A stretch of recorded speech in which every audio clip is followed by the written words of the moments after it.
Welcome to Commanders Daily, everybody. I'm your host, Bob Matthews. Delighted you are with us. Hit that like and subscribe button so you don't miss a day of our coverage. Commanders back on the field again today. They will finish up their final preps before heading down to Atlanta for that 1 o'clock kickoff with the Falcons. It's a CBS game this week, and the maps came out yesterday. It's Ian Eagle and J.J. Watt. They're going to be calling the game, so the Commanders get CBS's number 2 crew to do the game. Not a bad deal. Definitely not a bad deal.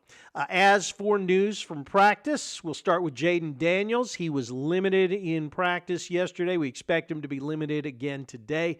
Still don't know if they're going to let him play or not. Dan Quinn saying that their number one concern obviously is his long-term health. So I really think this one could be a game-time decision and maybe just a gut feeling on Quinn's part. Obviously, Jaden wants to play. You could hear it in his voice when he met with reporters on Wednesday.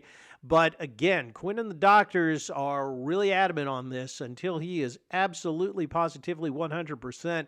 He is not going to play. So, again, it still would not shock me to see Marcus Mariota in there this week, especially as well as he has been playing. Terry McLaurin, again, not at practice.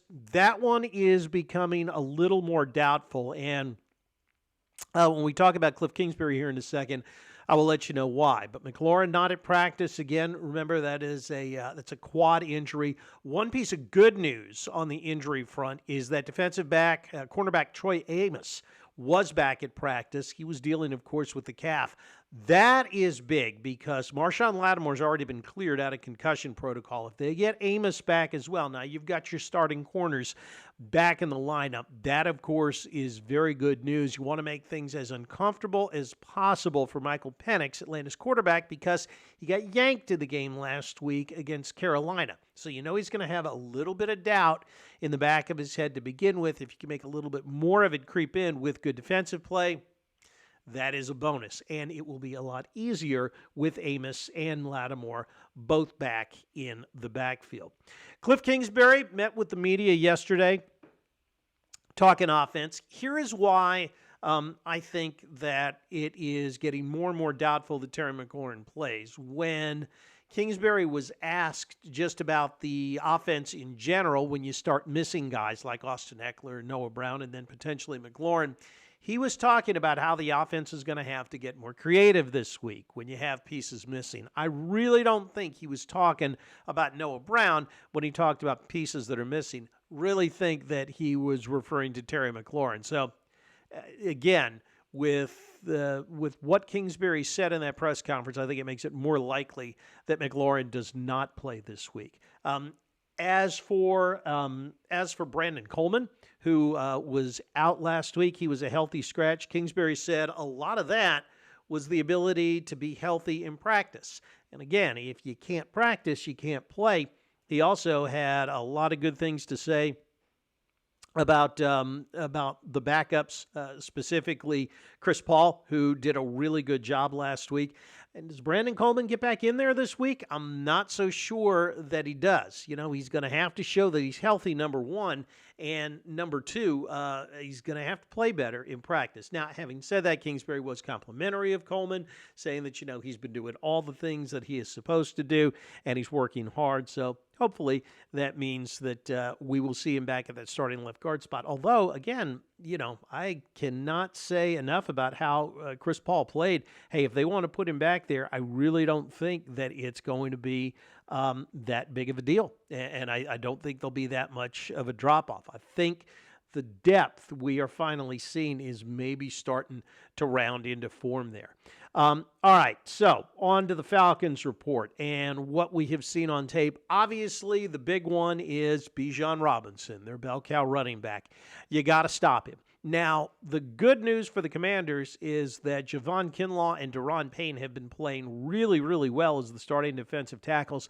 Robinson is going to want to run it inside with those two guys, making it a lot harder to do that. I think, the idea, contain Bijan Robinson. Contain. You cannot let him take over the game. Make Michael Penix throw it. We saw last week when that happens, good things happen for the defense, bad things happen for Atlanta's offense. Also, you take into account that Atlanta did not have a real good week pass blocking last week. So, again, I think the more that you can limit Bijan Robinson, I'm not saying shut him down completely because I'm not sure you can do that. But if you can get Atlanta into second and long, third and long situations, let Von Miller and Bobby Wagner and Frankie Louvu and Dorrance Armstrong, who, by the way, has been playing fantastically, let them get a running start and pin their ears back. I think that that you can have some success against this Atlanta offense. Remember, they're going to be,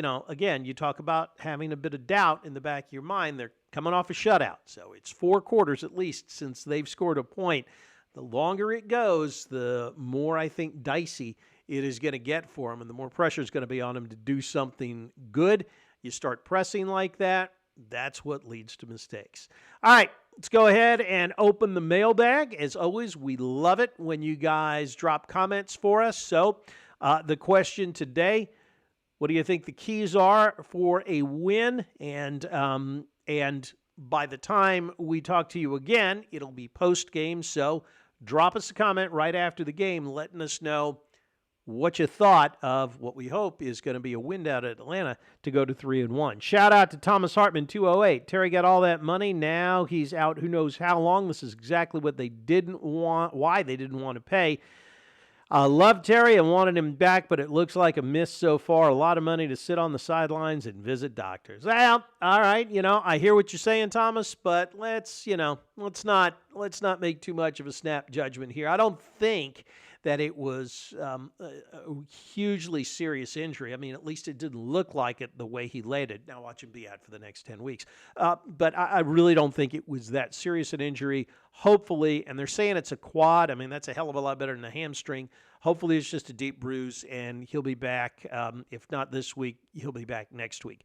We'll put some pressure on Jalen Lane to make some plays, but in case you didn't hear, Jalen Lane was named Rookie of the Week in the NFC this week. It's going to do it for us. We got to get out of here. Again, like and subscribe. Drop a comment in the box. Have a great weekend. Enjoy the game. And remember, like the wise man once said, if you're out on your bike tonight, as always, do wear white.